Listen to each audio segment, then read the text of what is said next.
Hoje estamos recebendo aqui Carlos Trovão, mais conhecido no mercado como Trovão, empresário, administrador e ex-síndico profissional, mas ainda síndico há 32 anos no segmento, formado pela primeira turma do Secov Rio, pós-graduado em Direito Imobiliário. E recebendo também o Anderson Santos, contador formado pela Universidade Estadual da Bahia, especialista em gestão tributária. Ambos são sócios da ST, Contabilidade e Gestão Empresarial e Tributária, também administrador imobiliário. Os principais valores da ST, segundo eles, são atendimento humanizado, controle de qualidade, alto padrão de integridade e tecnologia e inovação. Trovão, Anderson, é um prazer enorme receber vocês aqui hoje no Dom Pod. Prazer é nosso, bom dia ao pessoal que está nos acompanhando aí. Prazer é nosso. Eu sou o Trovão, você já falou, e esse é o Anderson, que é um nome diferente.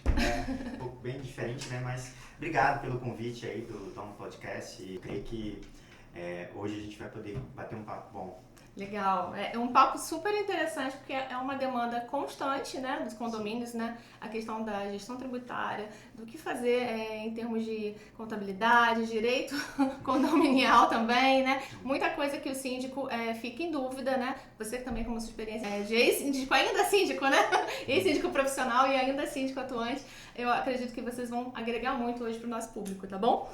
E eu vou começar a perguntar, colocar a pergunta na mesa aí para vocês. O que mais surpreendeu vocês quando passaram a lidar com a gestão condominial na prática? Bom, a mim o que mais surpreende é a inexperiência dos síndicos. Né? Muitas vezes, a questão do síndico, ninguém quer. Né? Não, eu não quero, eu não posso, eu tenho isso, eu tenho aquilo, eu tenho filho pequeno, eu tenho um cachorro, eu tenho um papagaio. Então ninguém quer ser síndico. Então muitas vezes a pessoa pega, porque alguém tem que pegar, alguém tem que ser o síndico. Um síndico profissional hoje, ele vai esporadicamente ao prédio, mas ainda é uma opção muito boa, pelo fato de que quem mora no prédio provavelmente vai ser incomodado pelo morador em qualquer problema, a qualquer hora da noite. E muita gente não quer isso. Por isso que há essa rejeição. Mas assim, a inexperiência do síndico é muito grande. E muitas vezes o que a gente tem reparado é que nas administradoras tradicionais que estão no mercado, é um pacote que é um conjunto. Ou seja, ele te diz que a taxa é pequenininha, mas cobra diversos agregados. Cobra, por exemplo, para emitir uma guia, cobra para emitir um certificado digital, sem o qual a gente não acessa as informações da Receita. E isso, no cômputo geral, aquela taxa que parece que é pequenininha, quando você vai botando os agregados, que a gente chama de penduricários, a taxa em geral triplica. Então o que acontece? As pessoas não percebem isso, até porque mandei para o administrador, a administradora pagou, recebia a pasta, o balanceio, está tudo certo, tem tanto sal na conta. E também ninguém está muito, o próprio morador ele tem para pagar, então ele paga e não quer. E isso vai gerando uma recorrência e acaba que o condomínio lá na frente está pagando às vezes 3, 4, 5 vezes a mais do que seria o valor de mercado. Então o que me surpreende muito quando a gente pega um condomínio novo é a inexperiência do síndico e a bagunça administrativa que vem das outras administradoras que a gente consegue captar para a gente. Eu consegui observar também que, tanto para os síndicos que não exercem essa atividade, ou não têm um conhecimento prático da área de administração como um todo, às vezes eu estou no meu condomínio, já sou aposentado, tenho disponibilidade de tempo, mas eu sou médico, sou dentista, não tenho experiência com isso. Sim. Ou às vezes até mesmo, nós já lidamos muito com síndicos também profissionais, que ambos acabam não utilizando adequadamente dos recursos que têm. Ou seja, recorrendo à administradora antes de tomar a decisão para se aconselhar. Sim. Se a administradora tem uma área jurídica, tem uma área contábil, ou até mesmo tem um administrador, como é o caso nosso, né? Um dos diretores, o Trovão, é administrador. Então, antes de tomar a decisão, pudesse se aconselhar, e muitos não utilizam esses recursos adequadamente. Essa ferramenta que você tem, né? E aí acabam tomando a decisão, e depois de tomar a decisão, ali a coisa já está feita e tem que ali mover alguns esforços para poder corrigir o problema. Então, hoje o que eu consigo, desde o início, né, do nosso negócio, essa foi a nossa proposta, apesar de a gente apresentar isso como uma solução disponível e sem custo adicional, a parte consultiva da ST, muitos não utilizam. Acho que o hábito já de ir lá e fazer, tomar a decisão, né, acaba não... Apagar incêndio, né? Vocês diriam que o síndico apaga muito incêndio ao invés de agir preventivamente? Com certeza. Eu acho assim, acho que muitas coisas o síndico delega ao administrador. Né? E o morador, ele tem a impressão, ele tem para si que a administradora é a fiscalizadora do síndico. Não é. A administradora faz a parte contábil, a administradora orienta, a administradora diz o que pode, o que não pode. Olha, não contrata o fulano assim para pintar a tua laje lá no primeiro andar, porque ele não usa equipamentos adequados, ele não tem EPD, se ele cair, você está numa responsabilidade civil, a gente orienta. Só que assim, muitas vezes o síndico, ele simplesmente toma a decisão, depois que dá o problema, pô, mas vocês não falaram, não, você perguntou? Então a gente convive muito com isso também. É mais ou menos o que a gente sente também, né, no nosso mercado, né? A gente não é uma administradora, a gente Sim.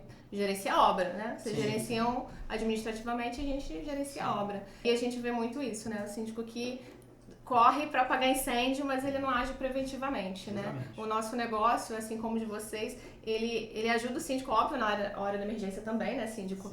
Mas o nosso papel aqui é essa mudança cultural, né? De síndico aprender também a agir preventivamente, né? Assim como vocês, eu imagino que orientem nesse sentido, para tomar decisões melhores, né? É o que você falou, né? A gente ajuda ele a escolher qual a empresa que ele vai contratar, né, no termo de engenharia, né? Para ele não ter dor de cabeça lá na frente, né? Sim. E realmente ultrapassar processos é o que dá muito errado, né? Normalmente.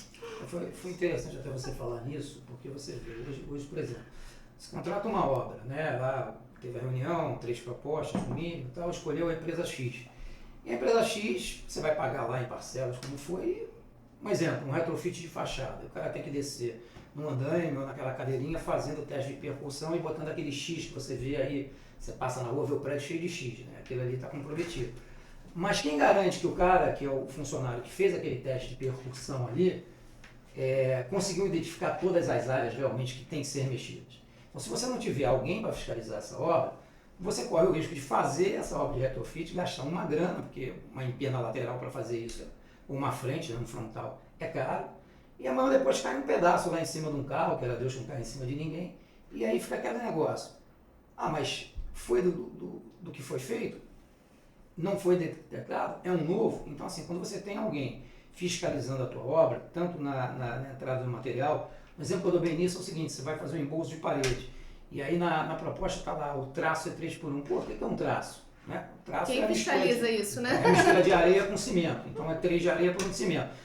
Se a firma que você contratou for uma firma inescrupulosa, o cara bota um 5x1, 5 de areia por 1 de cimento.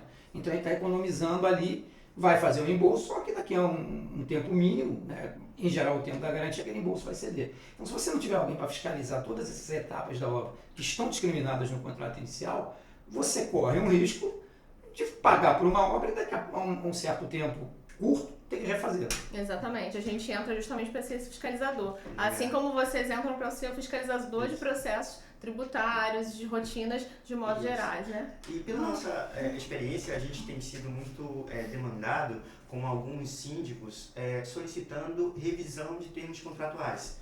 Foi aberta uma licitação e aí eles tomaram a decisão de contratar uma determinada empresa. Em geral, o condomínio recebe o contrato editado pela própria empresa. Sim. Então, aqueles que são nossos clientes ou até outros que não são clientes nossos, como administradora, já nos procuraram para nos contratar para fazermos a adequação dos termos contratuais. Com o objetivo de minimizar esses impactos. Poxa, olha, deverá ser apresentadas as notas fiscais, todos os produtos têm que estar disponíveis na obra antes da execução. Para quê? Para justamente evitar, olha, ele comprou a quantidade de cimento adequada como ele colocou junto à proposta. Então, assim, isso são formas de que a gente cria amarras, termos contratuais para que seja cumprido daquela maneira. Contudo, a gente não consegue alcançar, que é isso que a gente tem conversado com os síndicos. Olha, nosso trabalho aqui vai te orientar, a gente vai fazer um contrato o melhor possível. Sim. Contudo, isso não é a garantia toda da obra. Aí vem aqueles aspectos, a gente até orientamos que uma pessoa do conselho, uma pessoa do condomínio seja destacada para poder fazer algum tipo de acompanhamento com base no contrato que tem. Contudo, nenhum condomínio, não quer dizer, substitui o tem especialista. engenheiro que tem disponibilidade para fazer isso gratuitamente, ou se for pago, nem todo engenheiro tem essa habilidade de fiscalização. Tem essa expertise. a área da engenharia também é ampla, como muitas outras áreas de atuação profissional, né? Exatamente, exatamente. Eu falo muito aqui que o síndico, ele não tem que saber tudo, né? Ele não tem que saber de contabilidade, ele não tem que saber no fundo da administração, ele tem que ser um bom gestor.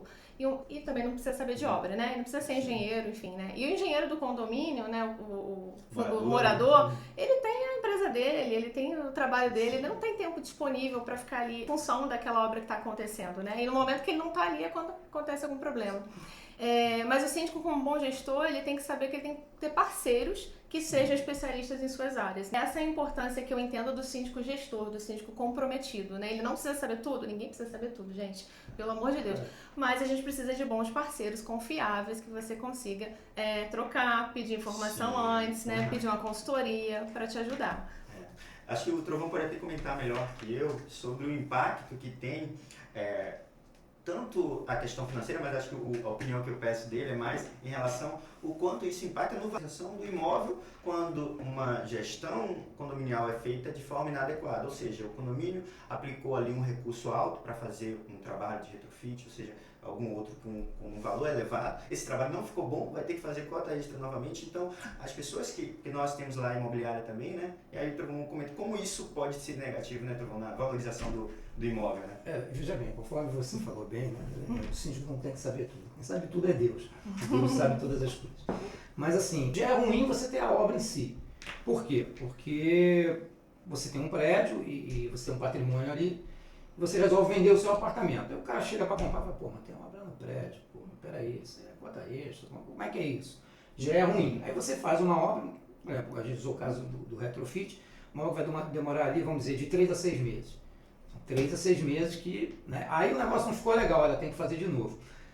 E tem que fazer de novo porque não foi fiscalizado adequadamente. A gente tinha, eu sei de um caso, fui até chamado para ser síndico profissional na época, são 2 blocos, ali perto do canal de Marapendi, eu recusei porque eles queriam que eu permanecesse lá, eu não faço mais isso, e que eles estavam fazendo uma obra de retrofit, cancelaram o contrato, está na justiça, e aí tem a outra firma, então tem material da outra empresa depositado na garagem, um imbróglio. Então você vai comprar um apartamento num local assim, que você vê, pô, tem problema já de justiça com uma outra firma, porque a obra foi mal conduzida. Tem essa obra, o cara não compra, ele vai procurar botar o dinheiro dele, investir num patrimônio, onde ele, aparentemente, no primeiro momento, aqui tem menos problema, ou não tem problema nenhum. Então, assim, é bem complicado. É a mesma coisa, a gente agora assumiu um prédio na Barra da Tijuca, em que lá atrás botava no contra-cheque do funcionário o recolhimento do INSS, mas não pagava o INSS do funcionário. E aí, de quem é a culpa? De quem é a responsabilidade?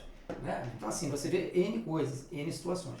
Mas tudo que você fizer, tem um contrato. Se o contrato puder ser revisto pela administradora, pelo corpo jurídico da administradora, porque tem certos contratos, certas empresas que tem absurdos ali dentro, né? Então, assim, mas o acompanhamento numa obra de grande porte, ou de médio porte, por assim dizer, ou que envolva a responsabilidade civil do síndico e do condomínio, é necessário que tenha um acompanhamento de fora, de preferencialmente profissional, né? Não adianta você botar o engenheiro lá, porque, conforme você falou mesmo, o engenheiro tem um compromisso dele, tem a obra dele, hoje eu não vou poder. E aí, quem fiscalizou no lugar dele? O síndico? O síndico o que ele é? O síndico é aposentado aeronáutico. Não tem de nada, né? É isso. E não é obrigado a entender, né? Não é obrigado a entender. Não é obrigado a entender. Trovão, vivendo a sua rotina de síndico, né, que você começou aí há mais de 30 anos atrás. Qual era o momento mais crítico de uma gestão, no seu ponto de vista? Olha, a gente tem vários momentos críticos, né? Obra que não deu certo. O meu mais crítico foi quando eu já desconfiava que tinha um porteiro há muito tempo no prédio, que ele vinha fazendo determinadas, vamos dizer assim, condutas que não se aplicam à ética e à moral. Eu peguei isso e mandei ele embora por justa causa. Foi uma coisa meio complicada, mas assim, esse foi o meu momento mais crítico. Existem outros momentos, a gente estava até, né, comentando aqui em off, o Anderson até lembrou bem, na nossa sede a gente tem uma janela bem aberta, uma vista para o Cristo muito bonita, só que a gente vê praticamente assim de 15 dias uma obra num telhado vizinho, né? Os caras sobem no telhado, ficam na beira do telhado, às vezes telhado com inclinação de 30, 40 graus, e o cara tá lá fazendo lá, trocando a telha, ou impermeabilizando, sem nenhum equipamento, nem capacete tem, não tem corda, não tem nada. E às vezes choveu na véspera, então se o cara escorregar, se não for onde o senhor segurar, ele vai cair lá embaixo, e isso aí vai criar, aí sim é um momento crítico, porque o condomínio é responsabilizado, a empresa é responsabilizada e o síndico na responsabilidade civil, porque não fiscalizou, porque deveria, isso é uma atribuição do síndico, né? Você vai fazer uma obra no seu telhado, então síndico, você que está nos ouvindo, meu amigo, a empresa, contrate uma empresa. Ah não, aí fica caro, eu vou botar uma pessoa que vai fazer só um negocinho, meu irmão, tu tem equipamento, você tem o EPD correto, você tem os equipamentos apropriados, tem corda, não precisa nada disso não, que eu estou acostumado, não deixe. Porque se cair, a viúva lá ou alguém vai querer essa indenização. E aí é um momento bem crítico mesmo. Sim. E não tem desculpa, né, Não tem Trovão? desculpa, Porque não tem desculpa. tem que cumprir o que está na norma. Ah, Não eu não tem sabia que precisava, ele me disse que não precisa. Não interessa. Não existe. A responsabilidade é sua. Né? Para isso tem todas as normas, NBR, você tem uma série de normativas que prevêem isso. Então, a responsabilidade, quando o síndico é eleito, ele é o representante legal do condomínio. Então, quando você contrata uma obra, não precisa, dentro das atribuições, tenha tido uma assembleia ou não, quem assina é o síndico. E ele é o responsável por isso. Eu contratei a empresa, problema da empresa. Não é bem assim. Não é bem assim. Né? Aí você contratou uma segunda empresa, como, por exemplo, a Dom, para fiscalizar essa obra grande, beleza. Você pode até dizer, olha, eu tomei todas as precauções e eu tinha uma empresa para fiscalizar quem estava fazendo. Aí a coisa melhora para o seu lado, até porque a empresa está fiscalizando, não vai permitir que aconteça uma coisa dessa, porque o nome dela também está em risco. Exatamente. Por isso que é importante esse meio de campo. Exatamente. Eu sempre falo que a gente não está aqui para brigar com o fornecedor do síndico, a gente está aqui para ser parceiro. Ser parceiro no sentido de que a obra aconteça sem impacto nenhum para a imagem de ninguém e que no final ela seja entregue no prazo, com o custo devido, mas com a segurança, que é fundamental para todo mundo. Eu creio que talvez o público que esteja nos assistindo, né, ou aquele que ainda está buscando assumir como síndico ou síndico profissional recentemente e não está conseguindo conectar esses pontos, mas como assim? Contratei uma empresa, o funcionário caiu e isso vai acabar me responsabilizando. Para poder entender de forma simples o contexto nosso jurídico, estabelece outro termo, mas para simplificar aqui, uma corresponsabilidade. Se você, síndico, contrata, através do seu condomínio, uma empresa e essa empresa ela não possui, primeiro, a capacidade técnica. Você contratou uma empresa de reforma, mas na verdade essa empresa não é uma empresa de engenharia. Aquele trabalho necessitaria de uma empresa de engenharia e tem que ter um engenheiro ali vinculado. Sim. Bom, digamos que ainda assim foi uma empresa de engenharia. E, por algum motivo, essa empresa não adotou os requisitos necessários de segurança. Aquele funcionário acabou se acidentando e veio a óbito. O que ocorre? Essa empresa, se ela não tem capacidade financeira para suportar o custo daquela penalidade, porque ela vai ter que arcar com a família e tudo mais, a vida da pessoa, claro, não tem como ter de volta, que seria o melhor, mas financeiramente ela vai ser penalizada. Essa empresa pede falência ou, na verdade, se escusa, some, né, e não paga, em geral, vai-se atrás do contratante da obra. E, na verdade, quando o processo judicial inicia, as duas instituições são chamadas, tanto a empresa prestadora de serviço quanto a contratante. E vai se avaliar, a contratante tomou medidas para saber se essa empresa prestadora de serviço tem capacidade técnica e também aplicou as normas de segurança adequada? Tem como se validar isso? Não tem como. A empresa tem capacidade para pagar? Não tem. Então o condomínio paga. Só que o condomínio não tem para onde fugir. Então cada unidade ali vai corresponder sobre um valor percentual. Só dar um gancho aí nisso, como é importante você ter uma análise do contrato. Até porque a gente lá, quando faz o contrato com a empresa que vai fazer a obra, a gente pede o contrato social. Qual é o capital social registrado da empresa? Já vi firma de engenharia, o capital registrado de R$10 mil. A responsabilidade minha é R$10 mil. E a vida, que pode ter sido perdida ou ter tido uma lesão permanente ou não, vai recair sobre o condomínio, conforme o Anderson falou muito bem. Não tem para onde fugir o condomínio. O prédio é um imóvel.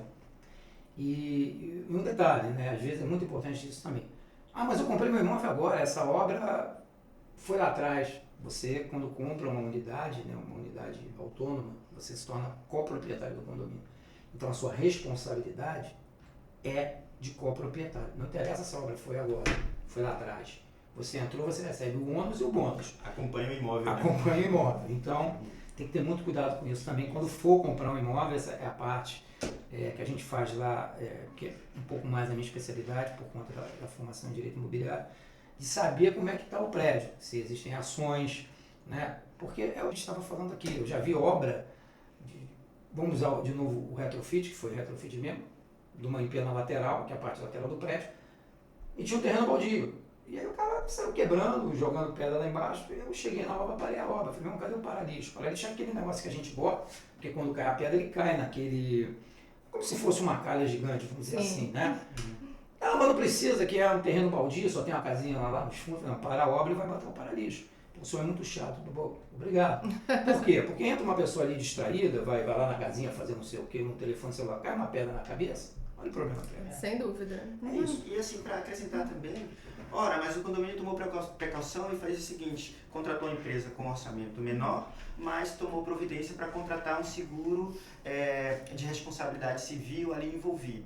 Contudo, se não houve as mínimas providências, o seguro vai se escusar. Exatamente. E aí, qual vai ser a questão? Eu, como morador e muitos outros moradores, falo, olha, nós temos um síndico, ele seja remunerado ou não, ele é síndico, então nós confiamos a responsabilidade a ele. E hoje nós estamos com um prejuízo. Muitos fazem o seguinte, vamos entrar com um processo contra o síndico. Então, olha qual a posição que você assume de responsabilidade ao estar. Então, na minha avaliação, nossa como empresa, a gente sempre diz o seguinte, olha, busque todos os recursos possíveis, coloque à disposição do condomínio e se o condomínio decidir tomar um caminho diferente, se reserve de algum documento ou algum termo que diga que você não tem responsabilidade, que aquela decisão foi tomada pelo condomínio como um todo. Deixa eu te dar uma página. Um respaldo, né? Por exemplo, você fez lá, escolheu a firma X. Olha, gente, eu queria contratar uma empresa para fiscalizar a firma X. Ah, não, isso aí não, vai ficar caro, isso aqui, esse orçamento não foi. Então bota em ata. Bota em ata que a Assembleia decidiu não ter. Por quê? Porque aí você, como síndico, você foge dessa responsabilidade. Não, o síndico, não. Olha só, eu botei aqui que eu queria, está na ata da reunião, da Assembleia e tal, e vocês não quiseram contratar. A responsabilidade é de todos. Mas eu vou Acabou colocar aí. para vocês aqui para dar um parâmetro, né? Uhum. Até para o síndico que está nos ouvindo. É sobre essa questão de fiscalização que nos envolve diretamente, obviamente. Por aí, né? Fazendo um paralelo com esse risco, né? Esse risco pode custar muito caro, não só financeiramente, mas em termos de imagem, de estresse, de tempo de vida que você vai perder cuidando daquele assunto, né? Um assunto dramático que pode ser, né? Se for um acidente que gere morte, por exemplo. O investimento que você faz, né, em termos de custo mesmo, a uma empresa fiscalizadora que vai fazer o gerenciamento para você, para te dar todo esse respaldo e evitar que esse risco caia 99%, né, que você tem uma obra quase 100% sem risco, não vou dizer 100% porque 100% não existe em lugar nenhum, né, mas 99,9% a gente vai garantir para você, não chega a de 1 a 3% do valor da obra, no máximo. E outra coisa, se paga na obra, porque a fiscalização devido ao gerenciamento, o planejamento de obras economiza até 30% de uma obra. Ou seja, você ainda fica no lucro no final, né? Então, assim, não tem porquê você, síndico, administrador, assumir responsabilidade, colocar ali a sua imagem na reta mesmo, por uma economia porca que não faz sentido. Exatamente. Vamos lá, Anderson, uma pergunta para você. Quais situações chegam até vocês que geram mais pressão pro síndico, assim, que vocês conseguem resolver? Tirar a pressão da cabeça deles. Os síndicos, eles têm tido muita dificuldade com relação a o que ele tem de autonomia em relação à execução do seu trabalho, do dia a dia, ou que ele precisa recorrer ao conselho. Então, muitos síndicos acabam extrapolando os limites, ou seja, ele não tem um conhecimento, ou às vezes tem um conhecimento, mas assim age de forma deliberada, de saber, eu não posso contratar determinada obra, eu preciso do apoio do conselho. O conselho tem que assinar autorizando. Ou então não, esse assunto, por conta do orçamento, é uma obra significante, eu preciso levar esse assunto à Assembleia para que seja votado. Então, o nosso desafio tem sido que os síndicos, por sua vez, não têm tomado a precaução de consultar antes. Acaba contratando, executando e depois tem um conselho, naturalmente, um dos moradores sinaliza, olha, o síndico não deveria ter tomado essa providência. Ou também o outro lado da moeda, né? O síndico deveria ter tomado essa providência e foi inerte, foi omisso em relação a determinada providência. Então, isso que a gente vê que tem sido, né, o ponto crítico da situação. Então a gente pode chegar num acordo aqui, óbvio, que o síndico precisa consultar antes, precisa de ajuda antes, não deixar o problema explodir, né? Eu queria te dizer o seguinte, o síndico precisa de ajuda antes, durante e depois. É uma das coisas que muitos geram isso, o cara virou síndico, aí nos procurou, mudou administrador e tal. Aí você pega uma convenção, data da convenção, 1960. Aí tá lá, o síndico poderá contratar obras até NCZ, XKW, Y, cifrão, tanto. Você não sabe nem que moeda é essa. Então, a maioria dos condomínios mais antigos, eles têm que fazer uma atualização de conversão, que é uma das nossas especialidades lá que nós fazemos. Só que assim, o pessoal, não, vai gastar dinheiro, vai fazer isso, mas aí o cara fica sem agir. O que é NCZ R$1.000 da década de 60 hoje? Você vai converter essa moeda? Né? E eu digo sempre o seguinte, obras emergenciais, elas não precisam de aprovação em assembleia e elas não precisam que o síndico respeite o limite que está ali. Trovão, o que é uma obra emergencial? Vou dar um exemplo comum no Rio de Janeiro. O pessoal acha, isso tá maluco, não acontece. Mas acontece sim. Um balão cai no seu telhado, destrói o seu telhado, vem a chuva, né? No Rio quase não chove, né? Mas, aí vem a chuva e começa a entrar pela laje da cobertura 1, da cobertura 2, o cara, meu irmão, tô com a cascata dentro de casa. Esse tipo de obra, o síndico tem plena liberdade de contratar emergencialmente, sem ter que, claro, não é uma coisa estapafúrdia, né? Mas assim, ele correr, pegar 1, 2 orçamentos, olha, estamos fazendo, estamos resolvendo. Aí ele pode fugir disso. Fora isso, vão pintar o prédio, vão fazer um retrofit. Ele vai ter que chamar e vai ter que se adequar ao que a Assembleia decidir. Seguir o processo, né? Então não é uma regra tão clara e simples de você, como síndico, conseguir entender? Tem os, porém, né, você tem as vírgulas, né, diante de cada instituição de estatuto ali que cada prédio tem o regimento interno. Perfeito. Na opinião de vocês, falta de caixa ou má previsão financeira costuma piorar essas situações emergenciais, ou mesmo os retrofit do dia a dia? Como vocês veem essa questão? A má previsão orçamentária, ela sempre vai gerar problemas.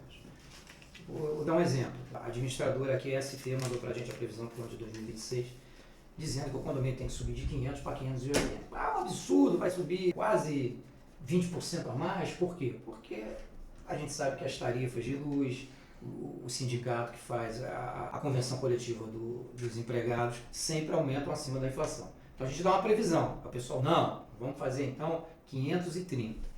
Aí você pega um prédio que tenha 100 unidades, ou 160, como a gente tem aqui na ilha, esses R$50 a menos geram menos 8 mil de caixa no mês e vão gerar menos quase 100 mil no ano.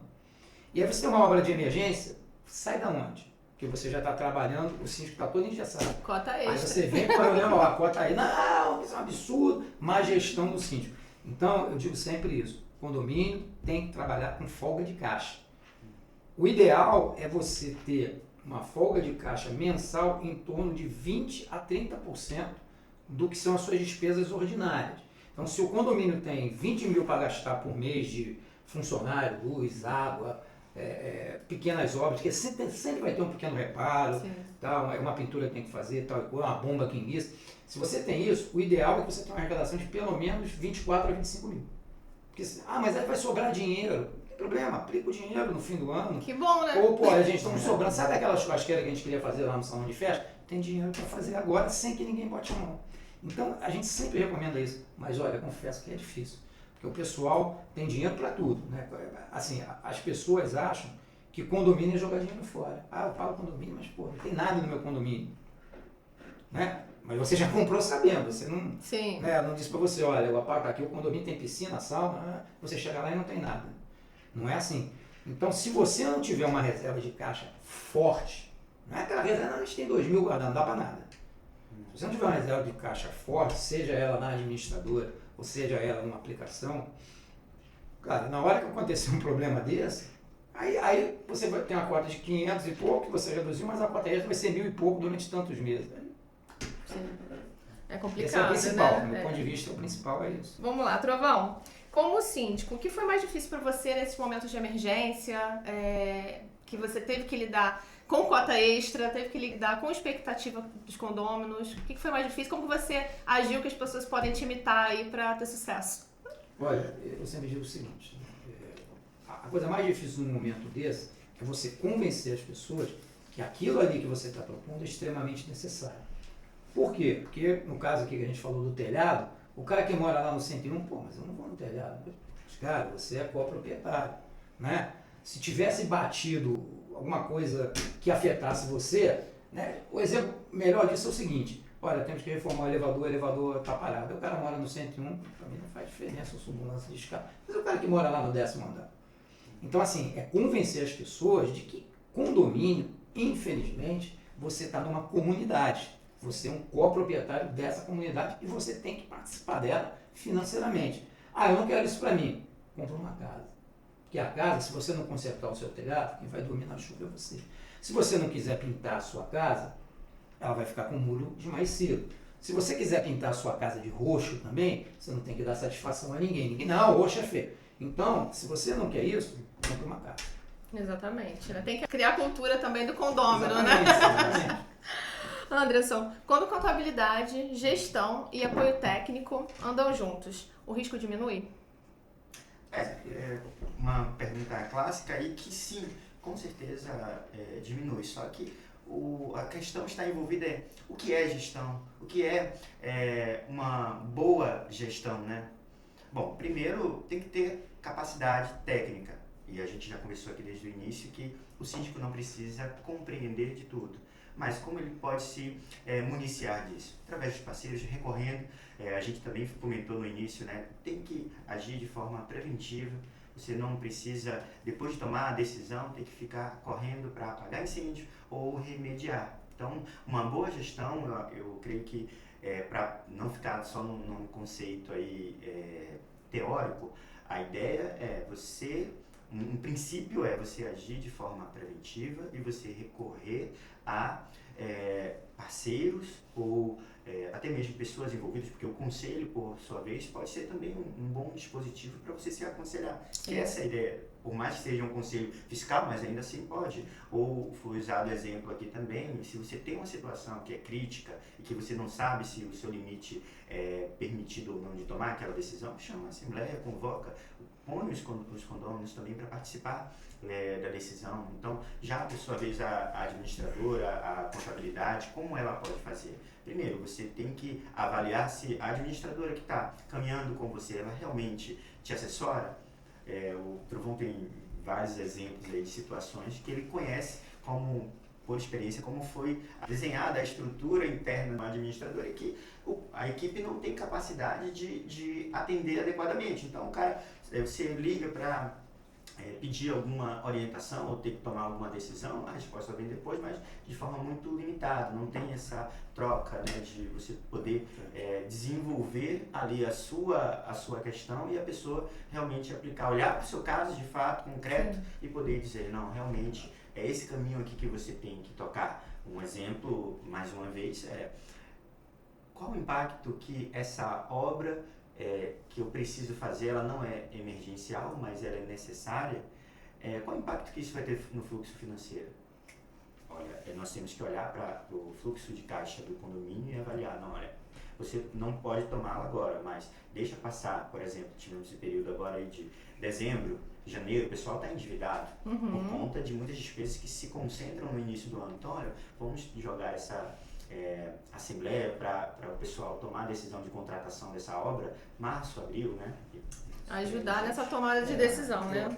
Trovão, um erro financeiro comum em uma obra emergencial. Numa obra emergencial, o erro financeiro comum é você não contratar alguém para fiscalizar a obra. Porque é emergencial, você contrata às vezes no susto, na correria, e o que estão fazendo lá? Então, com certeza um erro é você não contratar alguém para fiscalizar ela. Um erro clássico, né? E comum. Comum, sim, comum. Mas a gente está aqui para não deixar vocês cometerem esse erro. Para trabalhar junto. Uma decisão que o síndico nunca deveria tomar por impulso. Brigar com o condômino. Às vezes o condômino é chato, pega ele no elevador, você está com pressa, entendeu? E aí você começa a bater boca, e aí passa outra pessoa, pô, coisa feia, né? Vira um barraco. Acho que sempre, eu quando exercia profissionalmente isso, amigo, olha só, o senhor já registrou no livro? O senhor tem que registrar no livro, não adianta o senhor falar comigo, eu não vou tomar providência nenhuma. Coloca no livro que aí sim eu tomo a providência. Porque o cara tem que ter o trabalho de escrever. E aí quando dá trabalho, o cara até bota curtinho, queria que tirasse, por favor, o vaso de planta do apartamento de cima, que quando ela rega o vaso cai na minha cabeça. Pronto. Se você parar para discutir, aquilo ali se torna 30, 40 minutos de bate-boca. E quem passa vê assim, pô, lá que barraco, esse cara que a gente contratou, que a gente está pagando, ou é o síndico que está isento da cota, pô, batendo boca com fulano é meu amigo, a filha dele brinca com meu filho, então Isso aí você tem que evitar ao máximo. E às vezes até o condômino escrevendo, né, passando informação, ele repensa naquilo, pensa assim, isso nem faz sentido, deixa eu... Hoje eu falo livro de ocorrências, mas hoje o cara pode ter um grupo do condomínio onde ele possa colocar isso, alguma coisa assim. Por quê? Porque fica registrado. Se você ficar no bate-boca 20, 30 minutos, amanhã ou depois você vai dizer, não, mas você falou, não, falei isso, você entendeu mal. Aí ficou dito pelo não dito. Escreveu, né, como minha mãe dizia, o pau comeu. Não. Você escreveu, não foi? Como é que não é isso? Então, o conselho que eu dou é esse. Não bata a boca nunca, não discuta nunca. Entendeu? Um procedimento que ajuda quando a emergência aparece, além de escrever. Responder com uma só palavra. Ação efetiva. Haja, não espere, não fique pensando, não tem que falar com fulano, mas pô, o conselheiro bom, é o coronel tal, mas o coronel tá viajando, tá na Disney, não foi incomodando, não. Haja. Se você administra alguma coisa, né? A gente aprende isso na faculdade. Tem um plano A e tem um plano B, mas haja. E deu errado o plano A, o plano B, deu tudo errado, mas haja. Porque pelo menos você vai dizer assim, olha, eu fiz o que a minha capacidade permitiu. Agora a inércia, ela vai sempre te penalizar. Por que você não fez isso? Por que você não fez aquilo? Então, haja. Depois de tudo que vocês já viveram no mercado, né, com as experiências bem-sucedidas de vocês, que conselho que vocês dariam para um síndico, tanto na parte emergencial, quanto contratação de obras ou na rotina? Que conselho que vocês queriam deixar hoje ali para o síndico? Procure ter uma boa administradora. Procure saber se o que a administradora te fala é realmente o que ela faz. Procure saber se a tua administradora, e aí eu vou deixar até a parte contábil com o Anderson, porque a gente vê cada coisa estapafúrdia, como o cara te cobrar 13º, o cara te repassar o custo do ISS dele. Porque se eu emito uma nota para você, o ISS é meu, eu tenho que pagar o imposto, não é repassar para o condomínio. É o que eu falo dos penduricais. Aí a taxa que é assim, começa a tomar volume. Então, você ter uma boa administradora e saber se essa administradora realmente está cumprindo o que é o escopo do teu contrato, se está te cobrando realmente por um serviço correto, honesto que está te prestando.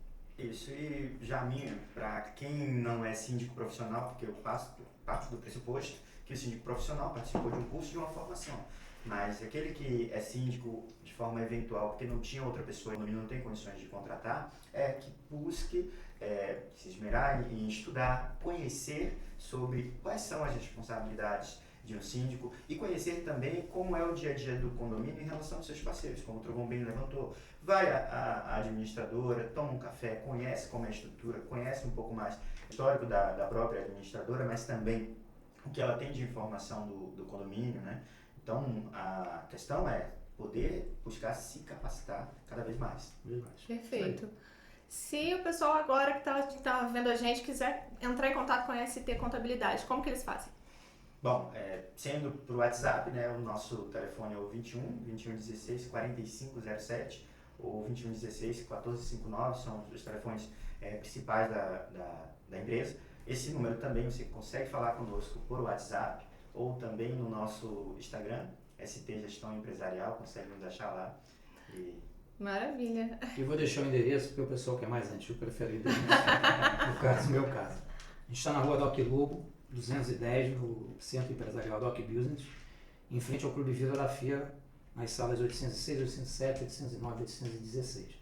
Chegando na portaria é só perguntar onde é ST, a gente tem o maior prazer em receber vocês lá, tomar um café, uma água, mesmo que não tenha negócio, mesmo que seja para dar uma orientação, para dar uma informação, né? Porque a gente vê hoje também, só para fechar isso, a gente vê hoje muita dificuldade, eu tenho muitos síndicos que migraram para a ST, porque eles falavam, cara, eu ligava para a minha administradora, queria falar com a minha gerente, ninguém me atendia, eu ligava 8 horas da manhã, se ela retornasse no mesmo dia era uma festa, em geral retorna 6 horas, não, o que você quer? Eu já nem lembra mais o que quer, porque já resolveu. Ele precisava de um conselho, e às vezes o cara precisa de um conselho. Na hora. Eu quero deixar aqui um brinde ao público do Domo Podcast, que você que é síndico e precisa fazer uma avaliação do seu condomínio, você tem conosco, só basta informar, assistir o podcast com vocês e vir fazer minha consultoria gratuita. A gente faz uma avaliação prévia da situação, dá um diagnóstico da situação financeira do seu condomínio. Maravilha, viu, pessoal? Vocês ganharam um brinde, corre lá, entra no site da ST, liga, os contatos vão estar aqui embaixo, tá? Anderson Trovão, muito obrigada pela presença hoje, foi muito esclarecedor. Tenho certeza que todo mundo que está assistindo gostou muito, mas assiste de novo. Assistir 2 vezes é melhor ainda, que você vai pegar mais informação, anota tudo e liga para eles. Prazer Muito obrigada. Estou à disposição sempre que vocês precisarem. Muito obrigada, Obrigado a Trovão. você, pessoal de Muito casa, um obrigada, abraço. Anderson. Tá bom. Um abraço, até a próxima.